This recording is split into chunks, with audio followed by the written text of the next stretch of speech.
My name is Sarah Mincent. I am 25 years old. I currently live in Denver, Colorado. I'm originally from Oregon, and I work for a TV production company in Littleton, Colorado. I have absolutely no experience with guns. I've never held one, never touched one, never fired one. I don't like guns. I don't not like guns. I don't really know anything about them. Though the number of firearms purchased in recent years has reached new highs, the number of guns in the home, where a majority of gun handlers are first introduced to firearms, dropped to 36.5% in 2004 from 46% in 1989, the same years Sarah was living at home with her parents. With a poor depiction of firearms in the media, it's not surprising individuals like Sarah are unfamiliar with and/or fear using sidearms as a tool for self-defense. I've never taken self-defense. I don't have any training of any kind. I am trying to explore some different things that I can do to keep myself safe. Obviously, the people out there that are committing these violent crimes, they have guns, probably not legally, and it's scary. On June 20th, 2009 in Denver, Colorado, Sarah Mincent met with friends for a late dinner at their home. Though Sarah wasn't very familiar with the neighborhood, she felt comfortable riding alone through the streets of Denver. The night Sarah was attacked, I was with her. I've known Sarah for 4 years. We met at college. We had a friend in town from Oregon that we both knew, and I said, hey, why don't you join us? Around 11 that evening, Sarah decided it was time to go home. I walked her outside, and I remember asking her if she wanted us to put her bike in the back of our truck. We could take her home, and Sarah, being Sarah, said, Fergie, are you kidding? I got this. I was riding my bike down a fairly main street, not a bad location. I wasn't scared at all. As I approached 18th Street, a guy walked out from behind the building on the sidewalk and then started walking towards me. And as I approached him, he kind of stepped off to the side, and I was thinking, oh, that's really nice. This guy is trying to give me some extra space. Sarah's attacker acted quickly and caught her unexpectedly off guard. I was immediately tossed to the ground. He had a handgun, a small black handgun. He took the gun, put it in my face, and said, give me your purse. Turned the gun with the butt to my face and hit my face probably 4 or 5 times. After repeatedly beating her with the butt of his gun, he grabbed Sarah's purse and pulled. The purse straps broke. The guy fell back. My stuff scattered everywhere, and he started picking stuff up. At that point, I just kind of was laying on the ground, and he took off running real quick after that happened. A desperate individual will go to any measure to survive. When the guy was hitting me, I could sense that this guy was desperate and that he was going to do anything to get my purse. All the attacker got away with after mugging Sarah was a measly $20. Thankfully for Sarah, her attack happened mere feet from the entrance to a hospital. A woman outside quickly came to her aid. I was ushered through hallways, went to get my vitals taken. My teeth went through my lip 3 or 4 different times. I had huge holes in my face. I was in total shock, especially because I don't really consider Denver an unsafe city. I had no idea that something like this could happen, especially to Sarah. I didn't see it coming, I wasn't prepared, and I had no idea what to do in that situation. I could tell inside that she was going through a lot. I didn't want to talk about it, I didn't want to think about it. You know, I wanted to try and move on. Afraid it could happen again, Sarah decided it was time to face another fear, her fear of guns. I have quite a few friends that were pretty shocked when I told them I was coming here. Sarah didn't really talk about guns, I wouldn't say, on a regular basis. I don't know if I'm gonna love this class. I don't know if I'm gonna hate this class.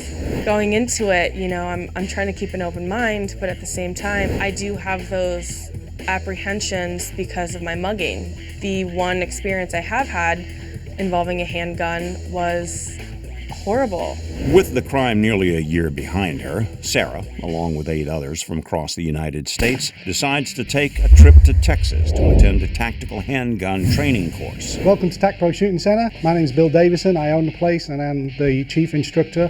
When I first picked up my handgun, I was a lot more nervous than I thought I would be.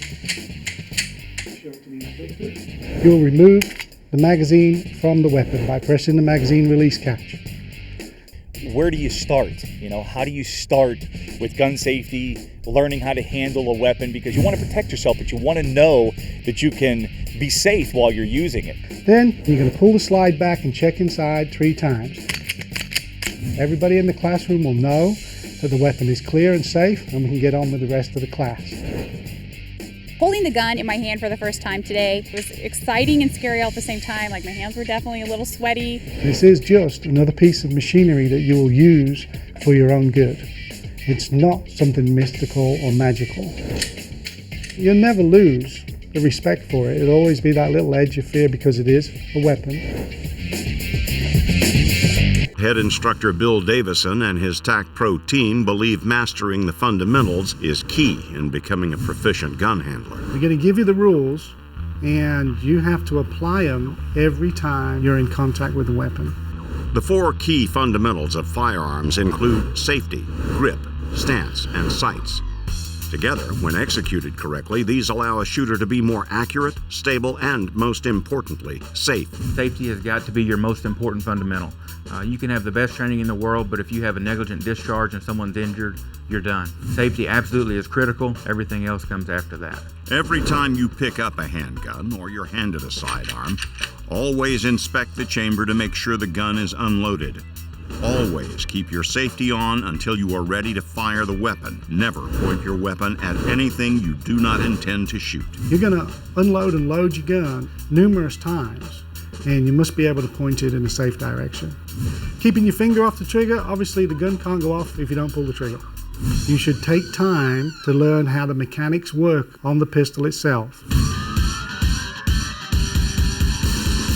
The class at TAC Pro is using the Ruger SR9 and SR9C. These are 9mm handguns with a 17+1 capacity magazine and ambidextrous safety feature.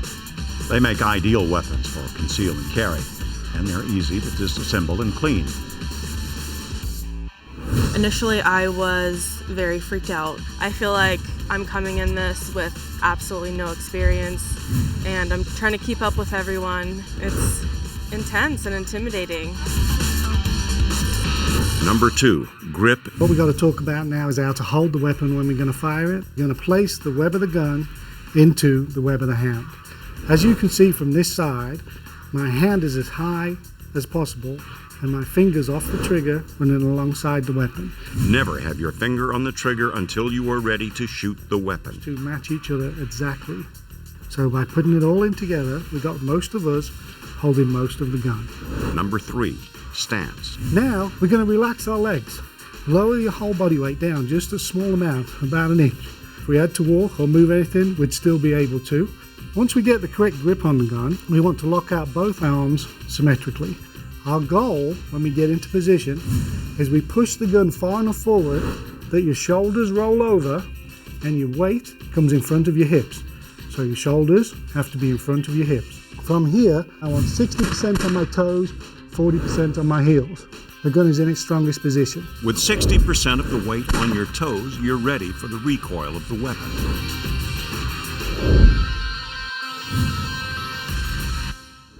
Number 4, sights. First thing we have to work out is which one is our master eye. So what we're going to do is I want you to pick a point on the target on the end of the room, and I want you to look at it with both eyes open and take your thumb from your strong hand and place it on top of the target. And then what you're going to do is you're going to close one eye and then the other. The eye where the thumb is directly on top of the intended dot that you're looking at is your master eye. What we have to do is determine where to look, and that's why there's sights on the gun. When you're looking at your sight pictures, the two that we're going to use the most on the handguns we got today are a standard notch and post and excess sights. On the ones that you're going to be using, these on here, we're going to move our wrist around until the sight picture is in the correct position. When it's in the correct position, the gaps on either side are exactly the same, and the level across the top is exactly the same. Because the gun always points where the front sight's going, any deviation in the front sight will send your bullets in that direction. Believe it or not, your eye can only focus at one distance at any one time. The focal plane that we want to be in is the front sight of the weapon. The rear sight will be slightly blurred, the front sight will be crystal clear, and the target will be slightly blurred. If you don't concentrate on the front sight, you won't actually hit the target. As an experienced instructor, Bill Davison has hand-picked a knowledgeable team of experts. As a safety officer on the range, my primary responsibility is to make sure that whatever firing line we're shooting from, we don't have anyone stepping in front of, making sure that all the weapons, once they're out, are pointed down range. I've known Bill since about 2000. We do a anti-terrorism symposium up in Newark about once a year. I'm familiar with his safety protocol and the way that he likes to do things, which can be a little bit different from some of the other schools. I write and publish books about guns, concealed carry. I wrote the concealed handgun manual. Bill's the best firearms instructor I've ever come across because he's always ready to learn something new, and if he can find a better way of doing something, he will.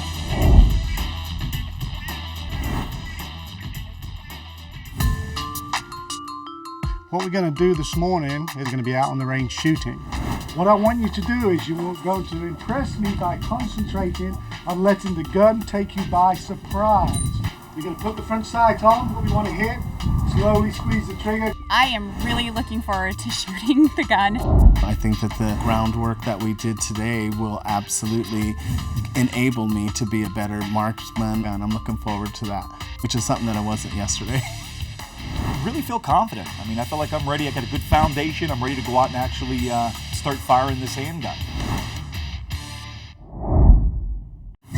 I am nervous. It's going to be the first time I'm ever going to shoot a gun, and not knowing anything about handguns and not having an experience, I didn't know what to expect. All the way through this first course fire, it's going to be one round at a time. Does anybody have any questions? No, sir. Good. Pistols out! Ready, position, draw!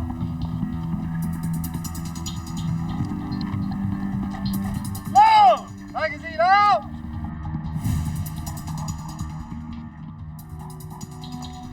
One round! Hand down!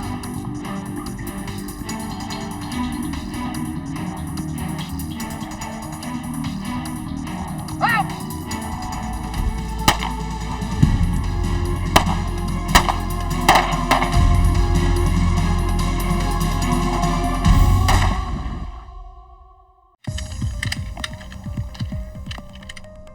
Sarah came to the class originally with probably more resistance against guns. She was completely turned around. One round! Hand up! And she was certainly one of the best and most accurate shooters. Up!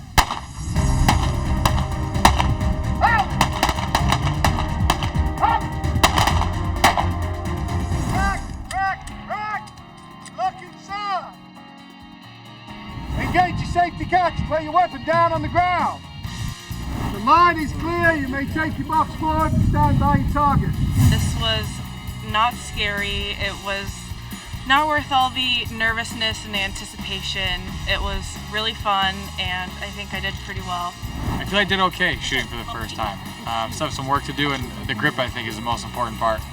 I'm thrilled. I think it went really well. I mean, look at this. That's daylight. Just the anticipation of the sound and the jump, the gun, and what it does is what caused me to go here.